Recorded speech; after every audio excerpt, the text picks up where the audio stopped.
Je sais que ce que je vais vous raconter va paraître fou. Mais j'ai des preuves. Et à la fin de cette vidéo, vous n'allez plus jamais regarder les enfants de la même façon. Tout commence par une cassette, une vieille VHS sans étiquette, trouvée par hasard dans une brocante près de Nancy. Je l'ai achetée par curiosité. Mais ce que j'ai vu dessus ne devrait pas exister. La vidéo montre un groupe d'enfants dans une école, filmé comme un documentaire. Tout est normal pendant les premières minutes. Et puis, un détail étrange. Dans chaque plan, il y a un enfant en trop. Il ne parle pas. Il ne bouge presque pas. Mais il est là, au fond de chaque image.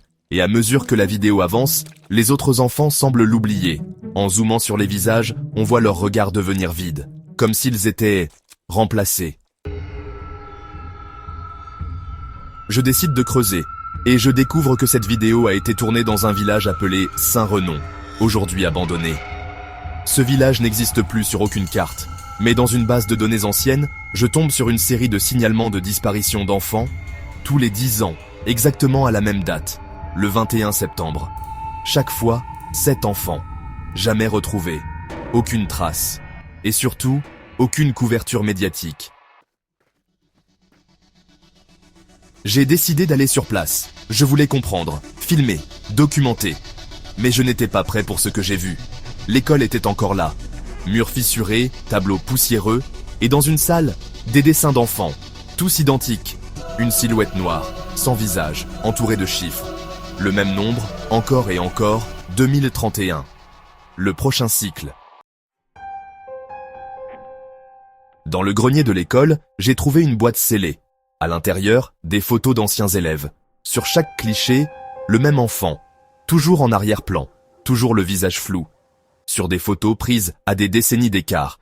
J'ai cru à une mauvaise blague. Mais en cherchant les archives locales, j'ai trouvé une dernière pièce. Un journal intime. Celui d'un instituteur qui a travaillé à Saint-Renon jusqu'en 1991. Ces dernières lignes sont terrifiantes. Il ne le voit pas, mais il est là. Il choisit. Il efface. Il remplace. J'ai tenté de l'enregistrer. Il apparaît dans les bandes, mais jamais dans les souvenirs. À ceux qui liront ceci, brûlez la cassette. Et surtout, n'essayez pas de le reconnaître. J'ai quitté le village avant la tombée de la nuit. Mais en rentrant chez moi, la cassette n'était plus dans mon sac. À la place, une feuille pliée en 4. Dessus, un mot. Tu as vu. Tu fais partie du prochain cycle. Je n'ai jamais parlé de cette histoire jusqu'à aujourd'hui. Mais le 21 septembre approche. Et depuis quelques nuits, je rêve de l'école. Et je le vois. Je veux savoir si vous l'avez vu aussi. Est-ce que vous pouvez me dire combien d'enfants vous voyez dans l'image que je vais montrer à la fin de cette vidéo? Car moi, le nombre change à chaque fois.